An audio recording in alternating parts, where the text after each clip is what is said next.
It was in America before the Civil War. Some soldiers were taking an old prisoner to gallows. But the prisoner was not afraid of death. He was so brave that he sat on his own coffin in the carriage.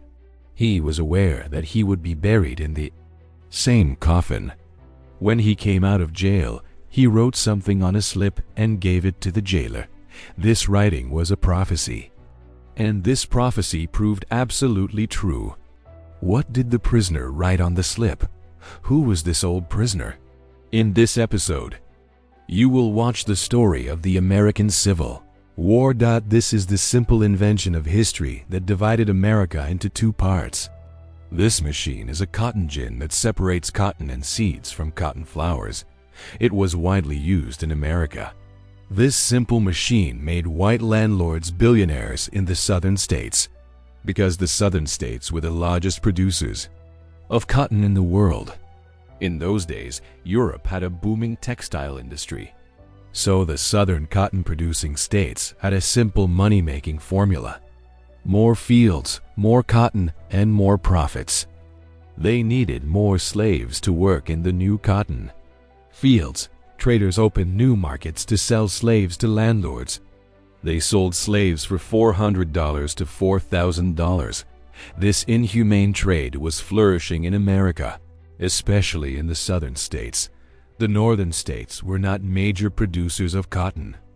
The northern states were establishing industry. They did not need slaves. Most people in the north were not farmers.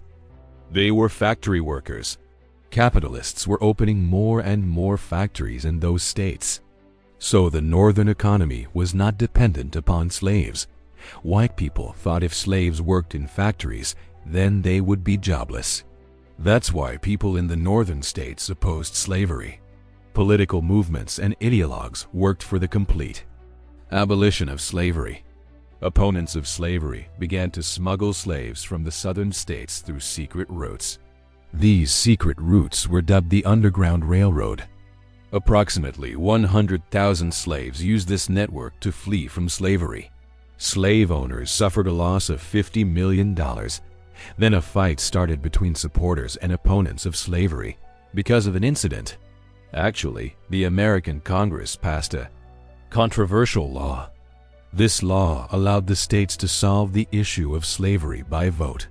States were given the authority to make slavery legal or illegal. This law is called the Kansas-Nebraska Act. This was a controversial law. Opponents of slavery did not accept it. Soon the supporters and opponents of this law started fighting with each other.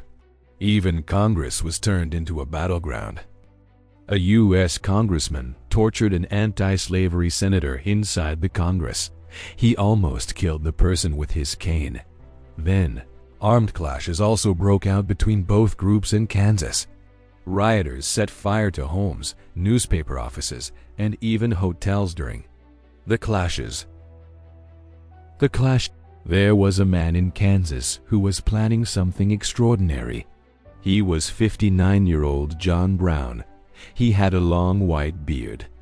Brown had taken part in the Kansas riots and killed many supporters of slavery. His comrades also called him Captain John Brown. He swore that he would end slavery by all means. Captain John Brown's plan was to loot a large weapons depot. He wanted to distribute these weapons among black slaves.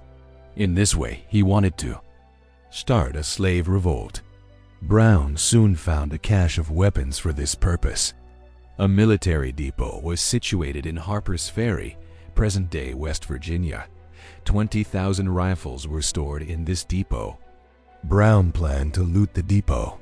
On the night between the 16th and the 17th of October 1858, he attacked the depot. Brown and about 20 of his comrades entered the depot. Brown's force occupied the depot and took some people hostage, but his opponents also acted quickly. Townspeople and U.S. troops surrounded the warehouse. Both sides fired at each other the whole day. The next day, U.S. Marines attacked the depot and arrested Capt. Brown. John Brown's 10 comrades, including his son, were killed in the fighting. Colonel Robert E. Lee was commanding these Marines. Robert Lee became the commander of the rebel states in the American Civil War. So, security forces had finally arrested John Brown. He was imprisoned in Charlestown, West Virginia. The court accused him of treason and rebellion. A jury sentenced him to death. On December 2nd, a jail guard took John Brown out of his prison to hang him in public. At that moment, John Brown handed his jailer a paper. He had predicted America's future on this paper. He wrote that the crimes of this guilty land would only be washed away with blood. He wrote that he believed this could be done without much bloodshed, but that belief was not true. Armed guards took John Brown to the gallows. They brought a horse-drawn carriage to take him to his final destination. They also placed his coffin in the carriage. His body would be buried in the same coffin. Brown sat on his own coffin without fear, and the carriage drove on. 1,000 American soldiers stood guard on either side of the gallows. There was so much security because John Brown had become the hero of the opponents of slavery. They were publishing advertisements asking all Christians to pray for John Brown. John Brown stepped out of the carriage and climbed the gallows without panic. He was calm and shook hands with the people there. He was as calm as if the execution was trivial to him. The area sheriff put a noose around his neck and a white hood over his face. Look at Brown's courage. To adjust the hood, Brown pulled a pin from his collar and gave it to the sheriff. The board was then pulled from under John Brown's feet. With the execution of John Brown, opponents of slavery found a martyr. They could now intensify their struggle on the basis of his legacy. But the Kansas-Nebraska Act did not only give a martyr to the Americans, but it also gave them their new president. This was President Abraham Lincoln.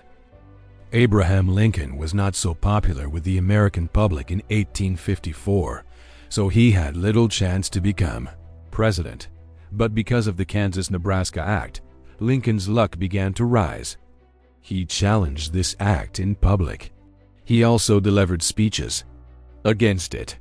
He also challenged Stephen Douglas, who supported the act, to debate. These debates took place in which Lincoln defeated Douglas with his strong arguments. Because of his debates and speeches, Lincoln became very popular in the northern states. But these debates made him notorious in the southern states. For this reason, Lincoln became the presidential candidate of the Republican Party. Republican Party was formed in 1854. Many opponents of slavery had joined this party. When the party nominated Lincoln as its presidential candidate, the southern states were angry. People in the southern states knew that Lincoln was a staunch opponent of the Kansas-Nebraska Act. They feared if he became president, he would abolish slavery. The southern states decided to leave the Union if Lincoln became president. They wanted a complete separation. Supporters of slavery were also leading a propaganda campaign against Lincoln in the southern states. Newspapers published cartoons against him.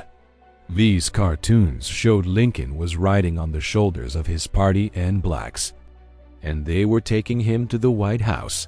So friends, in this situation, voting took place on November 6, 1860 in the United States. In the southern states, people hated Lincoln so much that they did not even print his name on the ballot paper. Undoubtedly, these were the most sensitive presidential elections in the entire U.S. history. Union of the country was at stake in these elections. It was clear that if Lincoln became president of the United States, the American Union would break up. Then the same thing happened. When the election results came out, Lincoln took the oath of the presidential office. 11 of America's 15 slave states seceded from the American Union. The rebel states created a new country. They called it the Confederate States of America. On February 18, 1861, Jefferson Davis took oath as the President of the Confederate States. Rebel states had made Richmond, Virginia, the capital of their new country.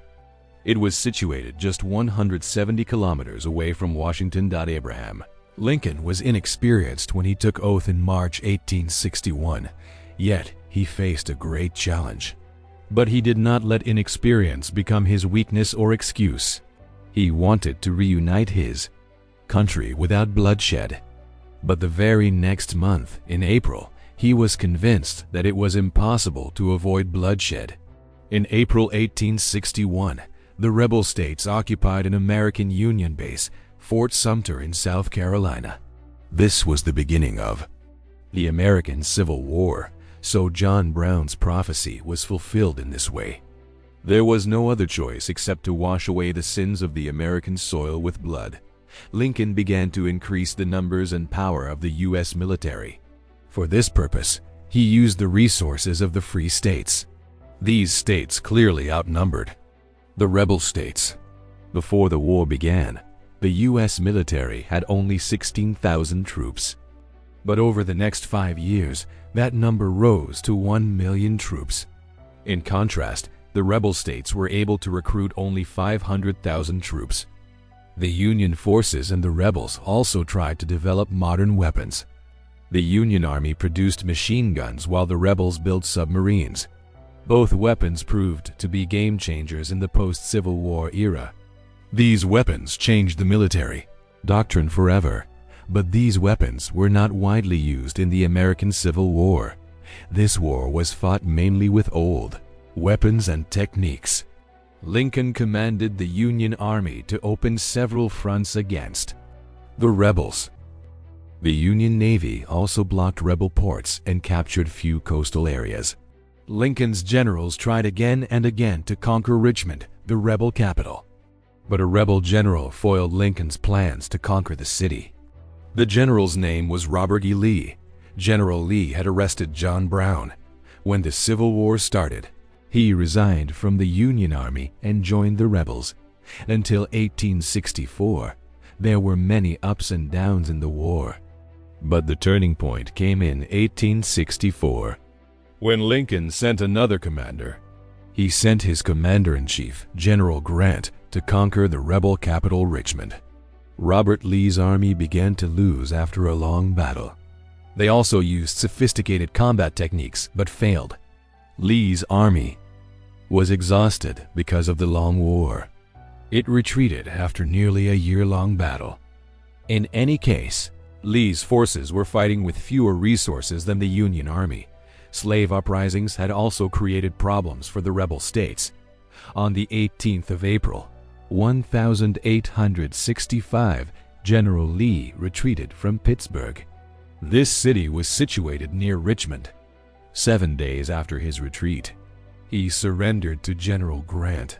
The Union flag was flown over Pittsburgh and Richmond once again. The United States became united again. John Brown's prediction came true 6 years later. The American Civil War ended after 4 years with the deaths of 600,000 people. Abraham Lincoln was the last person who gave his blood because of this war. Abraham Lincoln was assassinated on April 14th at the Ford's Theater in Washington. It happened just 5 days after General Lee's surrender. Pro-rebel stage actor John Wilkes Booth assassinated Abraham Lincoln. A few days later, the U.S. troops tracked him and killed him in a gun battle. 4 of his accomplices were also arrested and hanged. Now Lincoln was dead. But before his assassination, he issued a decree that freed 4 million black slaves. After the Civil War, the United States became the richest nation on earth. Now it faced a new challenge. This new problem put a brake on the entire development of this richest nation. What was that challenge? America successfully conquered the lands of the other countries, but one land got stuck in its throat. What was the story of this land? The story of the assassination of another American president will also be shown to you, but in the next episode of the same series.